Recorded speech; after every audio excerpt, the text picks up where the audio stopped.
Welcome to the Science of Success, the #1 evidence-based growth podcast on the internet, bringing the world's top experts right to you. Introducing your hosts, Matt Bodner and Austin Fable. Welcome to the Science of Success, the #1 evidence-based growth podcast on the internet, with more than 5 million downloads and listeners in over 100 countries. In this episode, we bring on polymath Luke Burgis to discuss the fundamental question of desire. Why do you want the things you want? Are you a fan of the show, and have you been enjoying the content that we put together for you? If you have, I would love it if you signed up for our email list. We have some amazing content on there, along with a really great free course that we put a ton of time into called How to Create Time for What Matters Most in Your Life. If that sounds exciting and interesting, and you want a bunch of other free goodies and giveaways along with that, just go to successpodcast.com. You can sign up right on the homepage. That's successpodcast.com. Or if you're on your phone right now, all you have to do is text the word SMARTER, that's SMARTER, to the number 44222. In our previous episode, we brought on innovation expert Sunil Gupta to discuss how you can make yourself and your ideas more backable. Now for our interview with Luke. Luke Burgis is an author, professor of business, founder and CEO of multiple startups responsible for millions of dollars in value creation. His unique perspective on business stems from diverse experiences working on Wall Street, creating technology, lifestyle, and consumer brands, living in multiple countries, and combining his business education at NYU Stern with his studies in philosophy and humanities in Rome. He's currently the director of programs at the Sioka Center for Principled Entrepreneurship at the Catholic University of America. His recent book, Wanting, provides a toolkit to untethering ourselves from unfulfilled desire. Luke, welcome to the Science of Success. Hey, Matt. Thanks for having me on the show. Well, I'm super excited to have you on today and dig into this topic, which is so interesting to me. Let's start with the macro picture and we'll drill in from there. Tell me a little bit about desire. What is it and how does it shape our lives? So desire is probably one of the most mysterious forces in the world, and we don't understand entirely how it works. And desire is really the driving force behind everything that we do. When desire dies, we don't have any hope to do anything. There's no action. So desire is very much tied with action. We act because we desire something in the future that we don't currently have. But how desire really works, the mechanisms, the operating system behind desire is something that very few people understand. But very few people have even asked the question, have even wondered to themselves, why do I want the things that we want? And the topic of my book, and something that's fascinated me for many, many years, is that very question. And a thinker named Rene Girard inspired me 7 or 8 years ago to really dive into understanding my own desires and what was driving me in my path. And he proposed a model of desire that was different than any that I'd ever heard before. And he called it mimetic desire. He said that all human desire is mimetic. Now, what does that mean? To say that desire is mimetic is to say that it's different than the way that most of us maybe implicitly think of desire, meaning that it's autonomous and independent and authentically our own. Authentic, the root of that word is just authorship, that we're the author of our own desire. Girard said, no, in fact, human desire, which is different than needs, desire is kind of apart from needs. It's the things that we want when there's no instinctual or biological basis for wanting that thing. That all desire is mimetic, meaning imitative, that we look to other people to know what is worth wanting and what to pursue. Girard said, man is the creature who doesn't know what to want, so he looks to other people to pursue things. So animals are not like this. Animals operate on instinct, but humans are very different, and we have a lot more things to desire. Our universe of desire is practically infinite when it comes to partners and careers and paths and even brands that we choose. So, Girard just opened up a whole new world for me and helped me understand myself a lot better. That's such a fascinating takeaway. And the term mimetic desire can seem sort of esoteric or confusing, but I think really bring it back to that conception that it's ultimately imitative. It's something that, quote, that man is a creature who doesn't know what he wants. So fascinating. And I can totally see why you were so interested in digging into that topic. Yeah, absolutely. So, desire, again, it is very mysterious, and there's a lot of nuance here when it comes to mimetic desire. And I should just say the word is a word that many people have never heard before, including me, until I read René Girard. And it's fancy, but it's really just a way of saying imitation. And it comes from the Greek. And there's a reason that Girard didn't use the word imitation. He didn't call it imitative desire. And I think it's important to call that out and understand why. So imitation is a good thing. It's the way that human beings learn language, we learn culture, we learn all kinds of things through imitation. It's the basis of education. Mimesis is a little bit different. It's sort of a hidden, secret, usually subconscious form of imitation. And Girard said that this is typically the way that desire works. So when we're kids, many of us had role models. And, mine was, I guess, George Clooney, NER. I thought for sure I was going to go to medical school until I actually got to college and realized I would have hated being a doctor. But I had role models that I would openly acknowledge and imitate. But as we get older, something funny happens. And most adults are kind of embarrassed by imitation. I mean, at least in the world that I come from, which is the world of entrepreneurship and startups, imitation is kind of a dirty word. Everybody wants to be an innovator. So Girard said it's called mimetic desire is the term that he gave for this kind of desire because it's typically invisible and hidden, and we don't know that we're doing it. That's a really key distinction. And this notion that it's lurking just below the conscious and the subconscious, and the understanding that a lot of times we, certainly at a conscious level, are, I love the word embarrassed by the thought of imitation or copying others or whatever. And yet this extremely powerful force lurking beneath our conscious awareness is really having a tremendous impact on our behavior. Absolutely. And we have this idea of innovation and imitation being two totally separate things. But in fact, the lines are very blurred with those. So part of, I think, the formula for many, many people's success, in my experience, has been getting their start as really good imitators. I mean, the masters learned to paint like this in the Renaissance. And innovation often comes out of imitation. Kind of, we imitate somebody that we aspire to be. We put that through our own personal filter, and it comes out of that as innovation or as something a little bit unique. So I like to think of imitation in a positive sense. The mimetic desire should not just be, thought of as a negative thing at all. There's a process of becoming more aware of it and being more intentional about the kind of models that we choose to imitate so that we can actually understand who we've chosen as a model and see them as kind of a pathway to becoming ourselves or becoming who we are or actually innovating great things. One of my favorite books on this whole broader topic is Mastery by Robert Greene, and it touches on that same notion of the masters and the great Renaissance painters and so forth having some sort of relationship where they copied, they studied, and then they reach this phase that he calls the creative active, where they become more bold and start to become true innovators. And I thought you made a really important distinction there, which is this notion that imitation and innovation are not opposites. They're really two sides of the same coin. Exactly. But imitation is a funny thing with people. So I studied Elizabeth Holmes, who's the former CEO of Theranos, which is a biotech company that got itself into a lot of trouble through fraud. Yes. But the reason I was interested in her is that she famously imitated Steve Jobs very openly. She wore black turtlenecks and adopted a lot of his rituals and customs as a CEO and was very open about that. But if you were an employee at Theranos, imagine, I think everybody can relate to this. Imagine if somebody started walking around her offices wearing black turtlenecks and speaking the way that she spoke. That would have made her extremely uncomfortable. It makes all of us really uncomfortable as adults when people are imitating us a little bit too closely. Like when they give the same gifts that we give.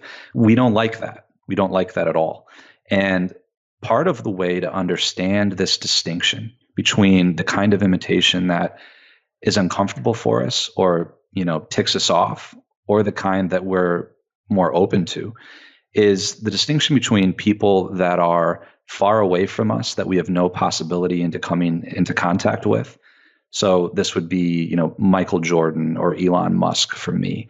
I really live in a different social sphere than I do, and I can imitate them openly, and they'll probably never even know it. And that's very different than if I have somebody in my office or somebody who's a peer. Imitation, in Girard's view, this mimetic desire or mimesis, often leads people into these really, really uncomfortable rivalries. So that he calls this the difference between an external mediator of desire or an internal mediator of desire. So for Elizabeth Holmes, Steve Jobs was basically an external mediator of desire. So that was safe. But if somebody within Theranos, we've heard stories of this, would begin to come a little too close to her, that would cause serious problems. So fascinating. And Bad Blood's obviously a fantastic read that goes into some of the nuances of that. But before we dig too much into rivalry, which I want to touch on, I want to come back and unpack a little bit more the operating system of desire. Tell me more about how we can really understand that. Yeah, the operating system of desire. So when I say that, I don't mean to imply that it's mechanistic in any way, but to say that there are laws of desire that we can understand. And we're greatly helped by understanding the way that we come to want the things that we want. I like to think of mimetic desire less like an operating system and more like a force. And the equivalent force in physics would be gravity. So gravity is this force that attracts us to certain things. And it's a function of the size or the mass and the proximity. Now, mimetic desire is basically the equivalent force to gravity. It's the psychological force by which a person is attracted to certain people or certain things. And in a way, it's also kind of a function of mass and proximity, just the way that gravity is. So that is kind of the operating system. But for me, it's a little bit easier to think about it as a force. There's certain people that come into our lives, and we even have a word for that. We call that gravitas, right? There's certain people that come into our lives that we can begin to almost orbit around them for some mysterious reason. And I think that mimetic desire is one mental model to understand why that can happen. And it's because, for whatever reason, I have taken that person as a model to help me understand what to want. And it's usually because I secretly view that person as having some quality of being that I lack. I'd usually never admit that, but whether I think that they're happier than I am, it's like if they want this thing, then I want it too, because they seem to have something that I lack. Girard calls this metaphysical desire, and he says that all desire at the end of the day is a desire for being. It's a desire to sort of be a certain way, so that the things that we actually pursue, that we can swap out the things all day long, swap out the things for the rest of our life. But he says usually underneath this desire to, want to live in a certain place because somebody else does, or to, have a certain, kind of car because somebody else does, is usually some deep desire for being. And models come in and out of our lives that we aspire to be like in some way. And if we didn't, we never would have adopted them as a model in the first place. Such an interesting concept. The notion that we imitate others because they have a quality of being that we lack, that really resonated with me. I think it's so interesting to see and understand that, those people that you think about, why do I want to be, and I'll use your example, why do I want to be like Elon Musk, right? Or why would I want to model him? What is the quality of being that he has that I'm trying to get? It's a really thought-provoking question. Yeah, and I also often think that I want to be more like Elon Musk. But Elon Musk has said publicly, I was just in a clubhouse with him a month or two ago, and he was on the stage, and he actually addressed the question. He said, a lot of people say that they would love to have my lifestyle, but I promise you probably don't. And we ascribe qualities to other people that they do not have. This is why the Egyptians basically worship cats. They ascribe some quality of being to them. I think it has to do with the fact that they don't seem needy. They don't seem to have the pains of desire that we have. So we ascribe, qualities to even animals, but oftentimes people that, we don't know that person's life, but, we project onto them all kinds of things that we think we want, that we think that they have, and they very quickly become models for us. So, how do we start to really peer into ourselves and understand, become more aware of these undercurrents of desire that are moving underneath the surface? The first step is really taking some time to think seriously about who our models have been throughout our life. So, one way to do that is really kind of taking an inventory of your life and your history, which many people, frankly, have never done. I always ask people, especially as part of my hiring process, I ask people to often dig back into their past to tell me stories of times in their life when they were engaged in various activities, especially times when they were doing something that was deeply fulfilling to them. And I ask them that question because I think that's really indicative of a person's essence and how they're wired. And I want to know those things. And people are always very confused about like why I care about something that they did in fifth or sixth or seventh grade.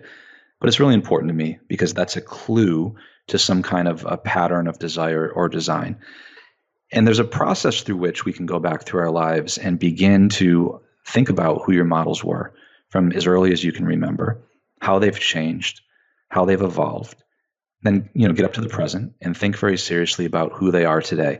Most people have simply never named them. They've never even thought about this before. And I think it's a really powerful exercise to name both the positive ones that we would, traditionally have called role models, and the negative ones. These are like the people that, you sort of can't help but follow on social media because you just need to see what they say or what they're doing. And they might be people that in some way that they could be a rival to you. It's like, somebody who, can't stop unfollowing somebody that they broke up with or who broke up with them. So those are examples of negative models. So understanding both the positive and the negative. I really do believe that we have to take more time for silence in our culture, in our society. I mean, one of the reasons most people don't understand their own mimetic desires or don't understand the mimetic systems that they're caught up in. I interviewed a French chef in the book who had been caught up in the Michelin star system, which I call a system of desire, sort of wanting certain things, meaning Michelin stars for his restaurant. He'd forgotten why in the hell he became a chef in the first place. And part of the reason that I think many of us are caught in these systems of desire, whether it's in a family or the education system or some system within our industry, where people are competing for these silly accolades and totems that they don't really care about. If you, give them a couple of whiskeys and you have a real conversation with them, they're like, yeah, I don't care about this. Taking silence, like from this hustle culture that we're in, is really the only way to be able to understand desire at a deeper level. And, if you're able to do that, if you're able to take that intentional time, really think about, why you came to want the things that you did in the first place. And my hope, certainly one of my goals in writing this book, is to give people a mental model for understanding desire in terms of mimesis. One thing that I'm curious about that really touches on this idea of getting trapped in a system of desire, realizing maybe it's not what you want or what you should be competing for.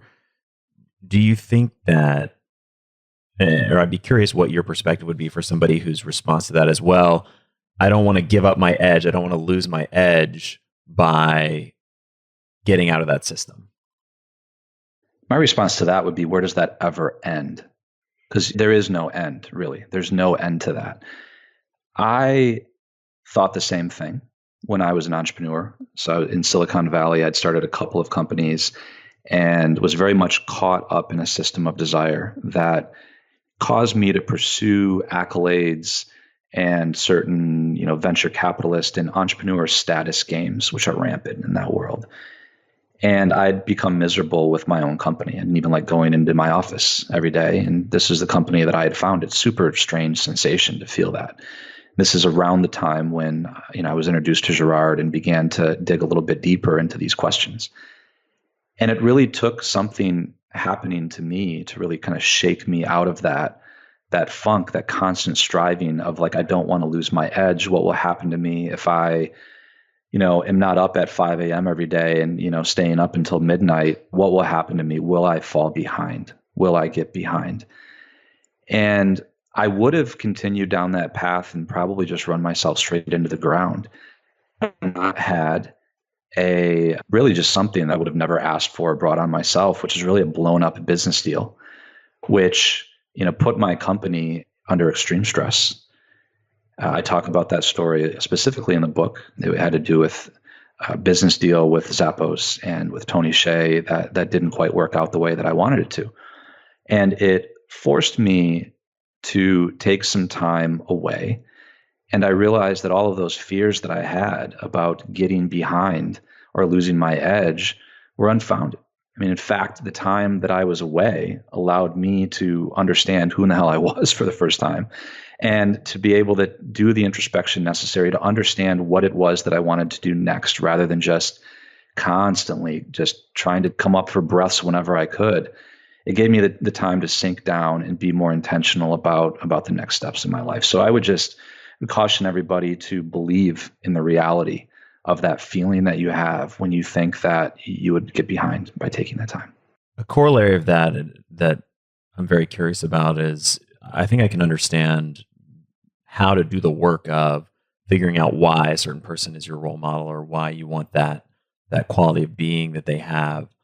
But dropping out of these bigger sort of status games that we get ourselves into, I'd be curious to hear your perspective more around how to psychologically, subconsciously, et cetera, pull yourself out of some of those things that it's so easy to get wrapped into. Yeah, dropping out of the status games is a really interesting question. There's the idea of sour grapes, which I think is powerful in a lot of people's minds. That Aesop's fable of sour grapes, that, if you drop out in some way, you're calling the good grapes sour. And I don't think that that's necessarily always true. I mean, sometimes the grapes are sour and sometimes they're not. The key is knowing the difference. One of the ways to do that, I don't think it's possible to do it unless you, first of all, begin to see some of the fantasy involved in that, right? Like, you talk to somebody who has been playing the game until they're 70 or 75 years old, and I have, and who has $1 billion. And I know a couple people like this who are still experiencing that same sense of kind of never satisfied striving, and frankly aren't happy. So it kind of takes that, I think, to pierce the veil a little bit from that underlying belief that we all have that, we need X amount of money, or we need a certain number of clients or accolades, or to be in the front page of the New York Times or whatever.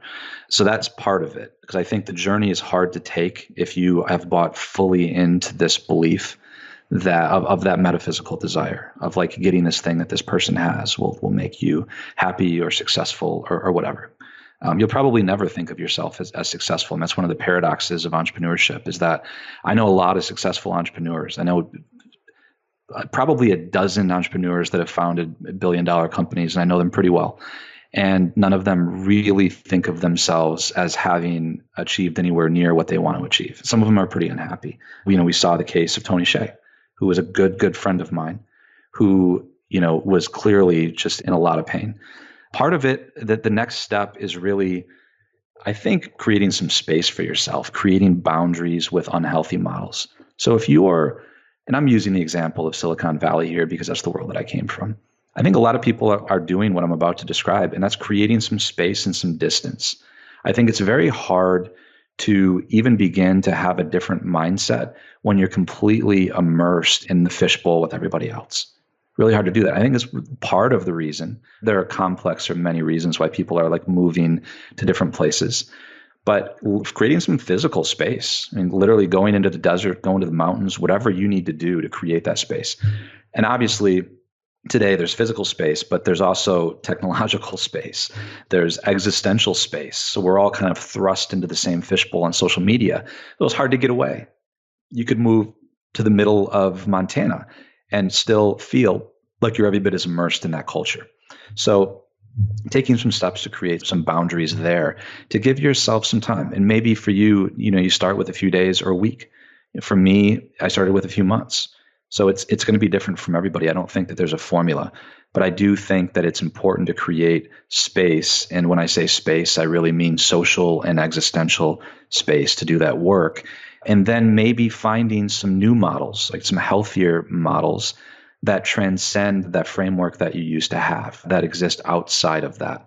And a lot of people are not willing to sort of look outside of their own industry, their own sort of peer group for models. But some of the coolest stuff that's happened has been from people taking somebody outside of their kind of domain or world as some model. Rene Girard himself did that. He was a history professor who, ended up, becoming a mentor and professor to Peter Thiel, and that kind of a relationship, and Peter Thiel to Rene Girard, right? That kind of like interdisciplinary relationship, which transcended the little world that either of them have, one as an academic and the other as an entrepreneur, resulted in some really cool kind of mashups and generative thought happening.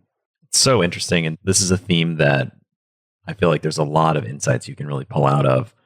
Even just that question of coming back to what you said earlier of trying to figure out when you change the lens from just asking, why do I want XYZ life goal, to what is the quality of being that I want from having achieved XYZ life goal.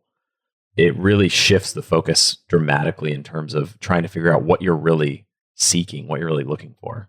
Yeah. And I think that's a great way to put it. What is the quality of being that I want is a very different question than what do I want to achieve? What do I actually want my life to look like? And one of the exercises I actually, I encourage my friends, and I try to do this for myself, is what is the ideal sort of day look like for you, assuming that, you've removed all constraints? Like, what do you want to be worried about? What don't you want to be worried about? And that's a question that's more on the level of being than on things and on accomplishments.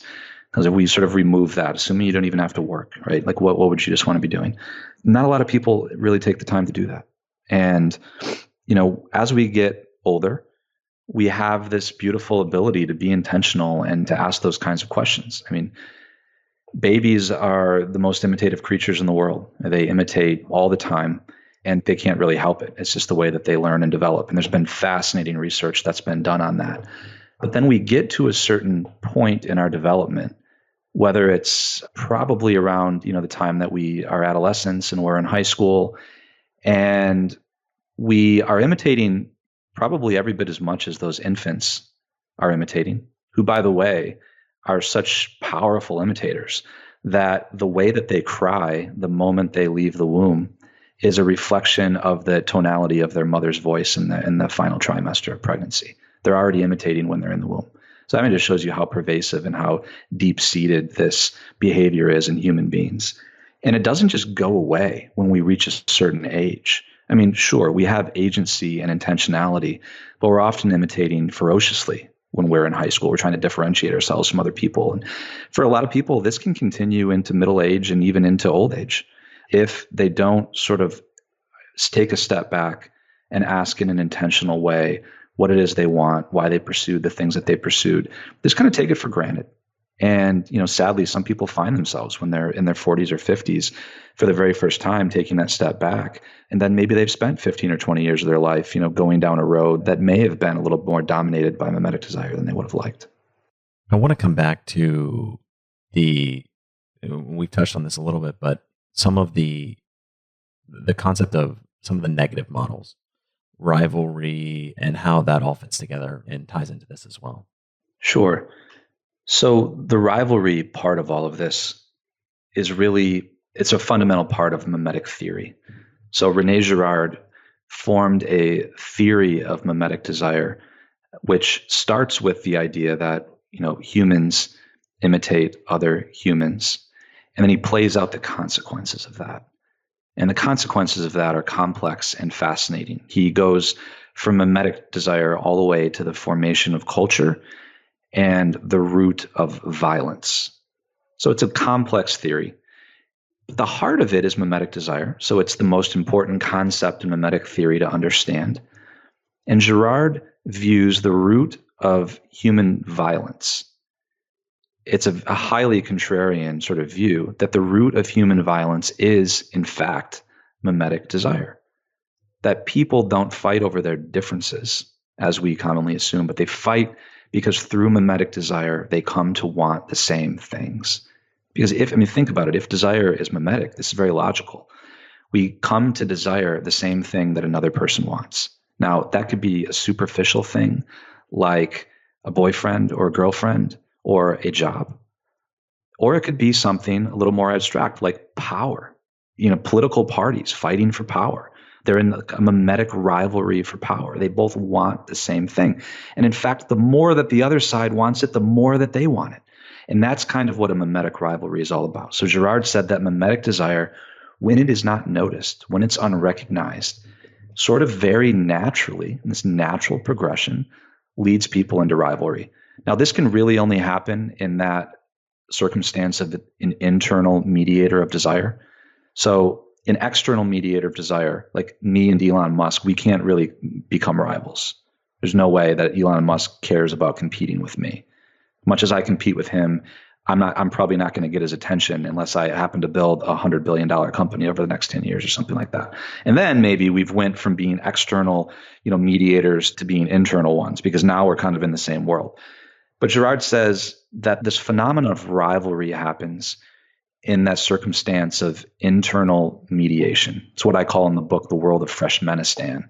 Like it's kind of the world that a freshman in high school or college lives in, where everybody's in close proximity to everybody else. And when two people take each other as models of desire, they sort of enter into this, what Girard calls it a double bind. They're constantly looking to each other for objects to want. And the more that their rival wants something, the more that they want it too. Or there's this funny phenomenon of rejecting whatever the rival wants in order to sort of differentiate yourself. And we can probably crack some hipster jokes about that. There's a funny thing Gucci Mane has in his biography, tells the story about how there's sort of like a rival rap group in his town that said they had a song called, I think it was called White Tea, right? In their white tees. And he put out a song named Black Tees just to be different. And he was like, I'm going to make a better song and it's going to say that I'm robbing in my black tea rather than in my white tea. So, there's this, that's called, Girard calls that negative imitation, but it stems from the fact it's still imitation. It's just negative imitation. It's still taking the other person as a model of desire, but imitating them negatively instead of positively. We're jumping all the way from high level philosophy to the subconscious inner workings of desire to Gucci Mane. I love it. Hey, that's what you'll find in the book. But seriously, that concept of negative imitation is so interesting, which it's almost it reminds me of the Zen sort of concept of duality, that it's essentially the same thing. It's just the other side, right? You're still modeling yourself after someone. You're just a negative reflection of them instead of a mirror of them. Totally. And most people that are negatively imitating, they never think of it as imitation. They only think of it in terms of the difference and how different they are than the other side or the other person, when in fact they're more alike than different. They perhaps are imitating the other person or the other side fiercely. They're just choosing different objects, but they wouldn't even be involved in the pursuit in the first place if they didn't care so much what their rival wanted.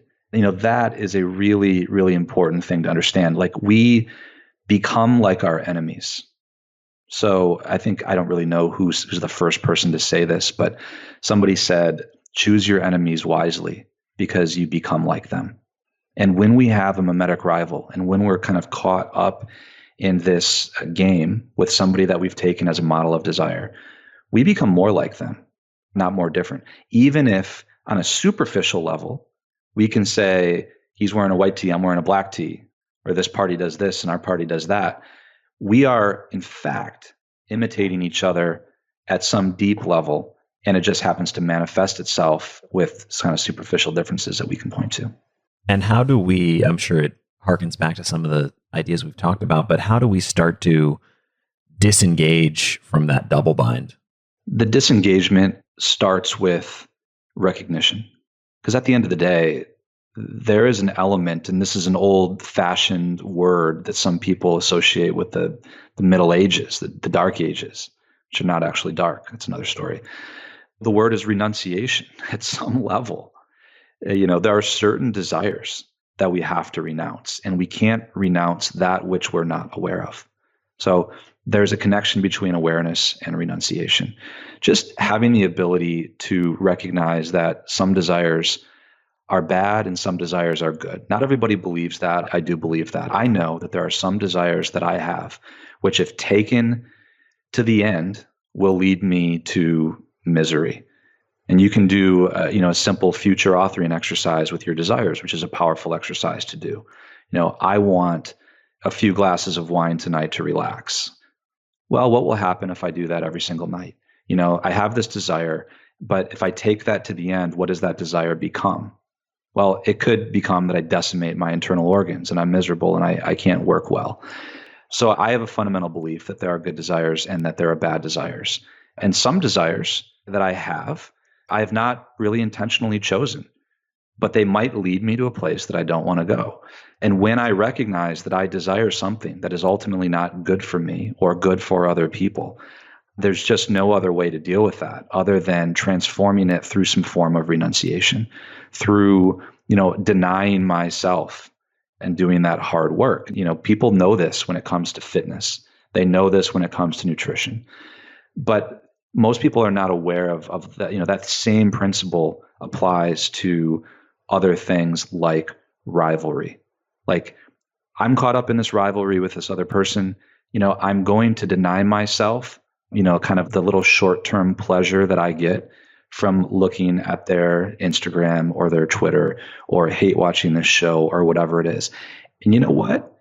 As funny as it is to say it, that's actually a little painful to do that because we want to do it. We desire it. And that recognition is not an easy one. But once we have it, desire has to do with the will. And, the will does what it wants. And when we recognize that the will wants something that might not be good for us, we've got to kind of do that work of going into the desert for a little while. I love the analogy of fitness and nutrition. It's so concrete and much easier to understand. And yet, when we move into the realm of our mental game, it's often a lot more nebulous and harder to really think about, are you putting in the reps? Are you doing the work? Because if you're not, then you're not going to get the same results. Yeah, I kind of talk about this in terms of developing muscles, developing some kind of machinery in our guts. It's kind of an emotional machinery. It's an anti-mimetic machinery, which doesn't come natural for a lot of us. And I do believe, we have to train our will just like we have to train our bodies. We have to resist this urge to be reactionary. And that requires training that is no different and equally, if not more difficult than getting into really good shape or running a marathon. And, part of what I've tried to do in the book is give people some tactics and some tips to be able to, to begin training themselves.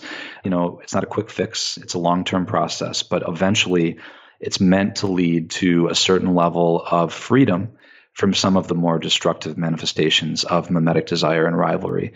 But I think you're right. We see it very easily when it comes to fitness and nutrition because those effects are very immediate. We wake up the next morning after we've had too much to drink or we smoked a cigarette or whatever, and we feel it. These more subtle effects from mimetic desire and these hyper-mimetic tracks that we can find ourselves on are not, we don't have quite as loud of signals. So it's a little bit harder work to do. So the path from, we start with awareness, we move ultimately towards renunciation. You've touched on a couple of these different tools. Tell me about some of the strategies and methodologies as we walk that journey. Sure. One of them, after you've gotten past these kind of initial stages, there's awareness, there's a certain level of renunciation. There's just no way around it. There's, creating the space that we talked about. One of the simple tactics, I'll just share one with you. I mean, there are many of them, but a simple tactic, and a lot of this, by the way, I'm not making this stuff up, right? This comes from ancient wisdom, everything from, monastic wisdom, Eastern philosophy. Some of this stuff is spiritual, and probably sounds that way because it is. Think of having a flywheel of desire, like flywheel. So Jim Collins talks about flywheels with businesses in his book. Amazon has a flywheel, and that's basically like, what's one thing that happens in this business that almost inevitably leads to the next thing? Like, this thing happens, Amazon expands their inventory to carry 1 million products. You're inevitably going to have a lot more customers, which then leads to X, Y, and Z. So trace that. And then when you get to the end of the flywheel, the last step should really lead back to the first step. And what you get is the creation of momentum. You get to a certain point where that flywheel just starts to turn itself. It's really important to do that for a business to think of the operational flywheel of a business, your flywheel to profitability, right? Your flywheel to customer acquisition, and to be able to know what the steps in that flywheel are. But it's also important to do the same thing for flywheels of desire, both in a business and in our personal lives. And the two kind of go hand to hand. But just understanding that desire also works like this. So there are certain decisions that I can make right now that will make it, like, for instance, eating a massive bowl of pasta for lunch right now, that will make it harder for me to go for a run later this afternoon. It's a beautiful day in Washington, D.C. as we're talking right now, and I really want to go for a run. So I'm not going to eat that huge bowl of pasta, which is leftover from last night, because I will know that it will make it less likely for me to want to go for a run. It's not that I physically can't. It's that I just won't want to. And I think just becoming aware of the flywheels of desire that operate in our lives are really, really important. Like, map them out and be intentional. Like, what's important for you to do in the first 30 minutes of the day to make it more likely for you to want to be able to do something else later in the day? I think fitness is an easier example. I have a desire to be fit. I stick to a workout schedule. And because I'm sticking with that workout schedule, it makes me want to eat healthier to fuel my workouts, because I know that if I'm not eating healthy, I'm not going to want to work out. And because I want to eat healthier so that I feel better while I'm working out, I don't want to drink. I don't want to go to the beer garden every Saturday. I have less desire to do that unhealthy thing.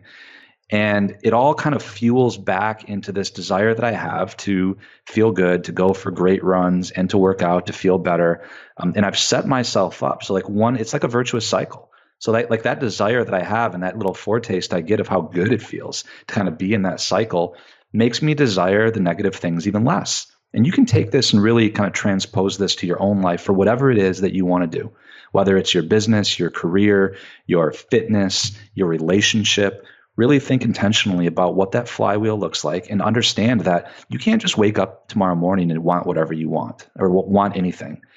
What you're going to want tomorrow is going to be a reflection of what you do today between the time you stop listening to this podcast and the time that you go to bed. So the more intentionality we have about what those flywheels look like, the more we understand how doing one thing leads us to want or not want to do the next thing is really important.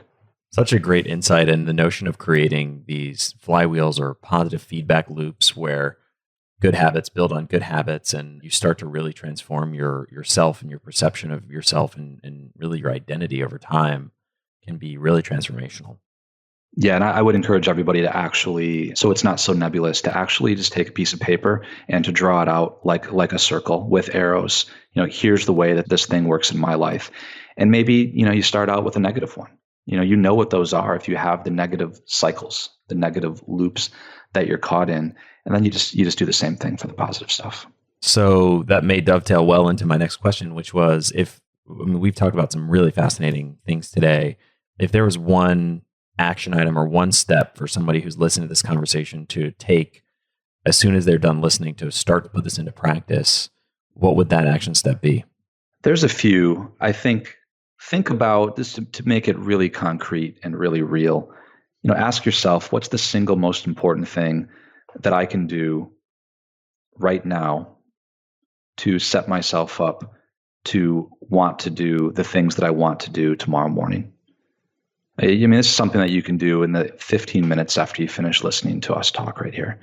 Thinking intentionally about what do you want tomorrow, and already beginning to construct a flywheel in your life that is going to help you want to do those things when you wake up in the morning. So, it could mean just simple things. It could mean going to bed at a decent time so that you're not tired and you don't want to fall back asleep tomorrow morning or whatever. That's kind of on a superficial level.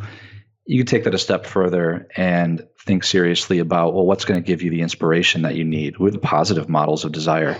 Maybe you need to, engage with somebody that you really admire between now and the end of the day. Maybe you've lost heart, or you need some encouragement, or whatever it is. Maybe you need to be inspired. There's no shortage of YouTube videos out there. Watch Al Pacino's, halftime speech from Any Given Sunday if you need some motivation.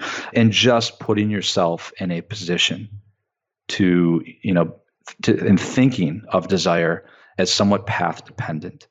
And your day tomorrow is going to be affected by, the decisions that you make for the rest of the day and thinking about what that flywheel looks like. Great piece of advice. And broadly, I think the recommendation of getting some stillness, some time away, some, as you put it, time in the desert to really step back from your life, whether that's 10 minutes, 15 minutes, an hour, that perspective is tremendously valuable in helping to really understand what's going on. Why do you want the things you want? And are they healthy or useful things to be wanting? Yeah, and I do that in my daily life. I carve out time in the morning and I carve out time in the evening before I go to bed to do something that I call an examination of conscience, where I go through a list of questions and I ask myself, checklist. Things that are important to me in my life for my personal development and my relationships. But that's kind of at the micro level, that's at the daily level. I would encourage everybody, it's something that I've been doing now for almost 10 years, to think about actually taking retreats every year. With the exception of last year, because of the pandemic, it was the first year in a long time that I haven't taken one, but I typically take a minimum of 3 days of silence. Whether sometimes I'll just go to a cabin somewhere in the mountains, I'll go to the beach and I'll be totally alone. When I lived in Italy for a few years, a lot of the monasteries there will just let you stay there and they'll host you. I used to do them there. So, actually, if you have the luxury of being able to do that, and I wish that everybody did, I wish this was part of a corporate wellness package that employers would actually give you paid time off at a beautiful retreat center. I know a few of them. There's one just outside of Austin that I really like a lot called Laity Lodge. Take that time. So like on a micro daily level, I do it, but I do it, at least once a year usually. And it's like a reset. And it gives me time I take some books with me. It doesn't mean that you can't read, but it does mean no phone. Silence doesn't just mean no talking. It means like totally unplugged. The first couple of nights after the silence sets in, it's so powerful that you start having crazy dreams. This just shows you, the science backs this up, right? Look, when we've detoxed from the noise, like our minds just start doing things that they didn't do before. I have that experience every time I go on these silent retreats, by the way, because I try to make them 5 days if I can. And usually around the third day, like the crazy dreams just start. And it's just a symptom of, being inundated with noise, being totally bombarded. And to a certain extent, I feel like we almost need a couple of days before we even get into the real detox and the really good stuff. So I would encourage everybody, if this sounds like something that would be a respite and an oasis for you, think about carving aside minimum of 3 days. And, if anybody after this podcast is looking for recommendations on how to do that or where to do that, you can reach out to me, or maybe we can put something in the podcast notes, because it's one of my strongest recommendations. And the people that I've encouraged to do this have always thanked me for it. And Luke, where can people contact you, find out more about you and the book and all of your work online? So you can visit my website at lukeburgis.com. And I have a Substack called Anti-Mimetic that I started a few months ago, where you can get a bit more that's not in the book. There were a good 55,000 words that didn't make it into Wanting. But I'm also using that Anti-Mimetic Substack to engage with current events, to give people the mimetic perspective on all of those. And most importantly, to continue to share very practical tactics that one can take to begin developing some of that anti-mimetic machinery and muscles that will help you just have more freedom from some of the mimetic contagion that's around us on a daily basis. Well, Luke, this has been a really insightful, fascinating conversation and some really, really thought-provoking concepts around why we want what we want. Well, thanks so much for having me, Matt. I hope it was helpful. Yeah, thank you so much for coming on the show and sharing all this wisdom. You're very welcome. Love the show. Thank you. Thank you so much for listening to The Science of Success. We created this show to help you, our listeners, master evidence-based growth. I love hearing from listeners. If you want to reach out, share your story, or just say hi, shoot me an email. My email is matt@successpodcast.com.